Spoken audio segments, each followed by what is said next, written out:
This is your boy Roto Beast. I'm here with my boy Jeremy. We're to present you our MLB On Deck segment for Monday, June 3rd. If you're new to this channel, please make sure to click the subscribe button below. This you can watch all my MLB, NBA, NFL videos. And if you haven't came and checked out our website here at dfscheatsheet.com, you're absolutely missing out. We have all the tools to help you compete with the pros day in and day out, including a complete optimizer, tons of content, daily FanDuel and DraftKings cash lineups. Hey, we're truly a one-stop shop for all your DFS needs. So make sure to come check out the site here at dfscheatsheet.com. So, hey, what up, Jeremy? How you doing out there, bro? Yo, what's up, man? How you doing? Hey, another day. Just noticed today we're laughing right now. Today we get the luxury of feeling like we live on the East Coast and get a really, really late start time, 6:40 in our evening. Get to be home, kind of relax a little bit and focus on the slate. So I like it, man. Small 3-game slate. I think that it's going to be a fun day today. Yeah, hey, this is exactly how it must feel to live on the East Coast with lineup lock being at 7 o'clock at night, man. You get to come home, enjoy your day, not be under stress. We're trying to make sure we got everything done by like 3 o'clock, 2 o'clock in the afternoon. So they have way more hours, than we do. Yeah, no, for sure. So I mean, let's just jump in and talk some baseball. It's a 3-game slate, so we can just quickly go game by game, just break down, what we like on each side of things, and just go from there. We'll just do it like we do with the NBA. Go ahead. This is I don't know how many people realize this, or if you realize this. We haven't talked prior to really getting on the video, but this is Major League Baseball's answer to the draft. Tonight's the Major League Baseball draft. It'll be live on MLB Network. And this is why it's a 3-game slate. This is why it's 3 games that lock at this time of night. They want everybody to tune into the draft. It's live. Okay. I didn't even realize that. So if you look, the games that are starting tonight are this is 9 o'clock, 10 o'clock at night on the East Coast. The draft coverage will well be done and in hand. They basically did only West Coast games. That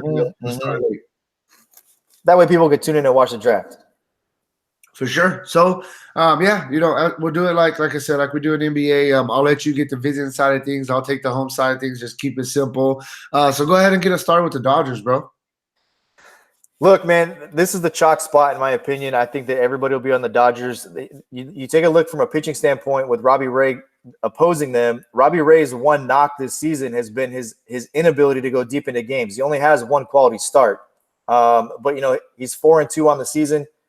Averages 11.78 Ks per 9. The problem is he's not getting 9 innings in a start. He's getting usually 5. He has shown the ability to pitch into the 6th inning. He doesn't pitch past the 6th inning, and the guy doesn't rack up quality starts. So, in my opinion, Robbie Ray is a tournament play because of the 3-game slate. But the problem you have with that is it's like the national situation. It's not a great bullpen for Arizona. You got a pitcher who struggles to go deep into ball games. So you could probably take, you're at risk for the 4 points you get for the quality start. The strikeouts are, upside is definitely there. But then you switch and you look at the Dodgers, and there's not a lot of guys in this lineup that don't rake against left-handed pitching. I mean, Cody Bellinger's a left-handed bat who leads the way with a 333 ISO against left-handed pitching. The guy with the worst ISO in this lineup is going to be Corey Seager. If he does play today, which he should as the everyday shortstop. If Seager is in the lineup, He's got an 0.21 ISO against left-handed pitching. That's the worst spot. Everybody else is either, really above 150. Chris Taylor's in a good spot, low K rate. Justin Turner, low K rate. Even Bellinger has a low K rate. You look at some of these guys with the higher K rates. Max Muncy would be one of them if he's in the lineup, 29%. But this team is the chalk spot. It's a good hitting environment. It's the hottest team in baseball. They've got the most sluggers outside of Minnesota in the lineup. And they're going to, I think, give Robbie Ray a fit today. Yeah, no, for sure. One thing I will say about Corey Seager is he had a horrible start to the season. He's starting to swing a little bit better of a bat. So I definitely think you still get him in some backs. Do you remember I said that about 2.5 weeks ago? I said Corey Seager's a guy I want a lot of exposure to because he's starting to hit the ball the other way. Right. And I want to say he had 3 fly ball outs in the game that I was talking about to left center field. I remember exactly saying that. That's when like hitters they get going, trying to hit the opposite way, stay on the ball. I do remember that. So real quick on the flip side of things, you got the Diamondbacks. I mean, they have a tough matchup going against Walker Buehler. Walker Buehler, he's been pretty good on the season. He gives up a 39% hard contact rate, 165 ISO to lefties. 126 ISO to righties. I definitely think, small slate, we're going to have to attack some spots. I definitely think you can look at the Diamondbacks still at home. You mentioned it, a very, very good hitting environment. But I mean, it's a tough spot for them going against Bueller. For me, I mean, you can look at some guys. You can look at Jared Dyson. He's a guy you just need him to get a walk, get a single, and he can steal two bases. Right when he gets on base, he's in play. Marte's been swinging a pretty good bat on the season. Eduardo Escobar, Adam Jones, those guys are in play. Christian Walker, he's a guy that if he gets a hold of one, he can hit one far. But, outside of that, I don't have no crazy interest in the Diamondbacks today. Am I wrong about the Diamondbacks, or is it a tough spot? Yeah, the Diamondbacks have really good numbers against left-handed bats. Or against left-handed pitching. They've got really good power numbers against left-handed pitching. Their numbers are not so great against right-handed pitching. You take a look at Walker Bueller with some of the bats they have in there. They've got Escobar, who's a switch hitter. They've got some left-handed bats in this lineup, and the numbers that Bueller gives up from an ISO standpoint to lefties are very, very, very low. Only a 165 ISO to left-handed bats and a 21% K percent. So Walker, I just don't see crazy upside in this spot for them. I don't see the upside really. I would tell you this. Walker Bueller, in my opinion, is the pivot off Aaron Nola. I think Aaron Nola is the guy who's in the best spot. He's 6-0. We'll get to him in a minute, but I think Walker Bueller is the pivot play off that, and I think that there's going to be a lot of interest in Wade LeBlanc and Corbin Martin in tournaments. So I think Bueller's the guy you may be able to get a little lower owned, and that's kind of, I think, on this slate. I've said this before on other slates. When you look at Walker Bueller, you look at the Dodgers.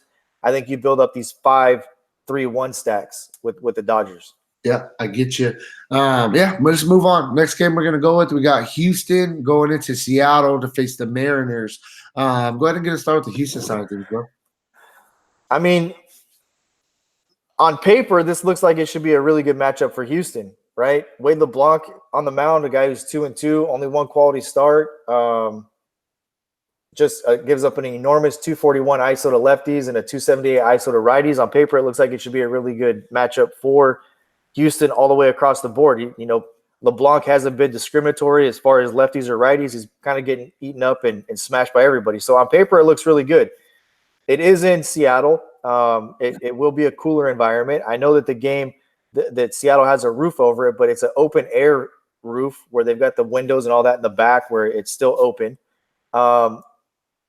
They have some injuries. You've got Bregman, who's kind of playing shortstop, third base, whatever. They've brought a lot of guys up. You're going to have Tony Kemp in this lineup. You're probably going to have Marisnik in this lineup. You got Jake Mayfield, this guy they brought up. He's going to be in this lineup. So, excuse me. The big bats with Correa and Altuve, and they're not. The lineup's not as long as it has been. Can they still put up runs? Can they still get after Wade LeBlanc? Absolutely, they can. And I think where you look at is this kid Jack Mayfield they brought up. He's been playing decently. You got all the power with Alex Bregman. Michael Brantley's having a great year with Houston. He's definitely in play. Tyler White, we finally seen him hit a home run. Josh Reddick rips left-handed pitching, and Jason Marisnik rips left-handed pitching as well from the other side of the plate. So I think Marisnik and Reddick are two guys I like to get a lot of exposure to in a stack there. And then I would probably follow it up by adding Gurriel and then mixing in as the fourth guy, Bregman, Brantley, and Mayfield. Yeah, on the Mariners side of things, they get a matchup against Corbin Martin, gives up a 32% hard contact. I'm going to be honest with you. I don't know too much about Corbin Martin. You know anything about the guy? I've seen you mention him earlier talking about GPPs. So anytime we look at the stats we look at, and I'm speaking for myself here, I'm not a person that likes to go and look at blended stats. I don't like to go back and look at last season and the season before and all that because pitchers change their pitch mix and what they're throwing. We've seen a lot of guys this year who have rebounded. Martin Perez, throwing a cutter, and he's completely rebounded his career, added velocity. So the sample size for Corbin Martin is small. It's only off of a few starts. His first start was on a slate just like this that he pitched against the Chicago White Sox, and he didn't have a great outing. He gave up some hard contact. He's given up some hard contact in each of his starts. He hasn't gone very deep into his starts. He is 1-1. No quality starts, ton of strikeout upside. The guy has a great fastball with a lot of action on it, very live, has a nice two-piece. He throws behind that.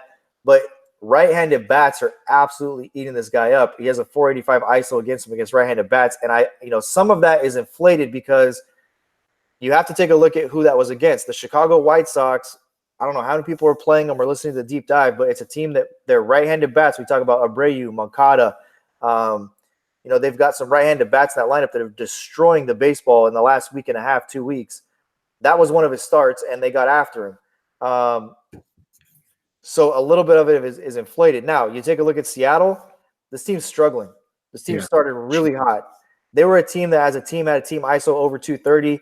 Their team ISO now is, I believe, 191. It's a struggling team. They're not putting runs on the board like they were. They're not hitting home runs like they were. I think Corbin Martin's going to be fairly popular tonight because he allows you the ability to stack up the Dodgers, and he's not Wade LeBlanc. One thing though is Mariners they have some good righties in their lineup. So if they could get to them, I think you're going to look at guys like Haniger, Encarnacion, Santana. If he's in the lineup, you can look at Tim Beckham. Those are the righties, and they all have a little bit of pop as well. So it just takes one swing to get a hold of one. But yeah, definitely think that you can look at some Mariners on the slate. It's a small slate for sure. I would definitely build my Mariner stacks in 2-2 stacks where I would go 2 right-handed bats and 2 left-handed bats because he does give up a 206 ISO versus lefties. Okay. So it's not like Seager, Vogel. I honestly think that the entire Seattle lineup is in play. It's a 3-game slate. There's power. They do have demonstrated power with Santana, Encarnacion, Vogelbach, Haniger. We know Malik Smith can steal bases. Tim Beckham, he started the year off hot with home runs. Navarez can hit home runs. Shed Long, I want to say, has over a 200 ISO right now. So, the whole lineup has demonstrated power, and it's not like we're looking at ridiculous splits where a guy's, severely under the baseline against lefties and he's getting smashed against righties and the sample size is large. It's a small sample size. Having said that, I think it's highly possible that Corbin Martin could go out there and strike out 6 to 8 guys today and give you a quality start. I just think that's highly possible as well. You got 2 trends, right? A pitcher who's trending up and a team who's offensively trending down. Yeah, for sure. Makes sense.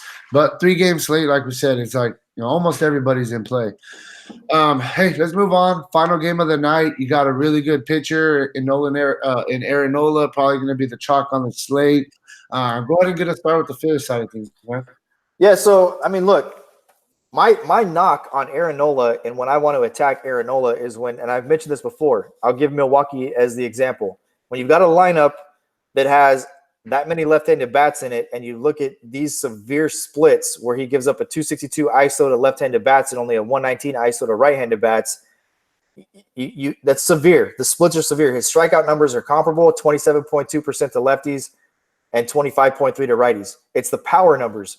Right-handed bats have hit him hard. I'm sorry, left-handed bats have hit him hard. Well, right. This lineup's not full of them, right? Eric Hosmer is really the big power bat from the left-handed side in this lineup. He's got to really kind of get through Eric Hosmer from a power standpoint. Everybody else in this lineup, Hedges, Renfroe, Machado, Reyes, all that power is from the right-handed side, and he's dominated right-handed bats this year. I just think he's the clear-cut number 1 option. He gets a bump for the ballpark. It's definitely a pitcher-friendly environment at Petco. I think Nola is by far the best option. And then on the hitting side of it for the Phillies, going against Eric Lauer, look, Lauer's 4-4. This is a guy to me that's not scary. I just don't like a lot of the bats in this lineup because of the bump they're going to get downward because of the pitcher-friendly environment. Can they hit doubles? Can they hit triples? Yes. I think the first person you look at in this lineup is Gene Segura and Andrew McCutchen, and then Bryce Harper. That's the 3 guys that I would definitely kind of center my stacks around. The toss-up would be McCutchen and Cesar Hernandez. Cesar Hernandez has been really good this year. I would probably, Kingery, Hernandez, those are the toss-up guys. Harper has turned it on as of late. Rhys Hoskins is extremely cold, and so is Real Muto. But we both know the upside there. So I think the staples that I would kind of build my stacks around would probably be Segura and Hernandez. Then I would mix in these other guys with that stack. Yeah, no, for sure, man. It was only three. We both basically got three teams each, and you got all. I feel like you got all three teams that are probably the better hitting teams. I mean, on the Padres side of things, I mean, you made it easy for me. I think Hoskins is a guy that you could look at. Greg Garcia, I think he's a lefty as well. At the top of the order, you could possibly consider him. But yeah, man, I mean, if you want to kind of go on a flyer, get a team that's probably going to be the lowest owned team on the slate. You could probably do a little bit of stacks with the Padres. It'll make sense. They have Machado.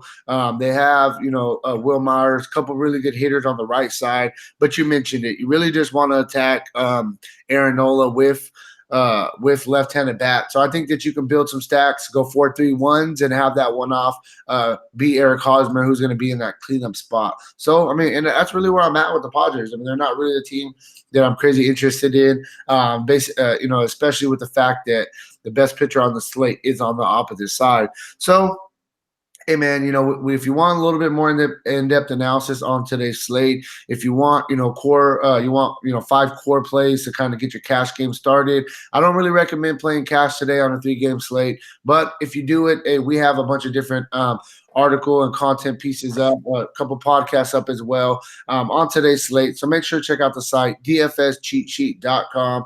And hey man, outside of that, good luck on your guys' contest tonight, and peace out.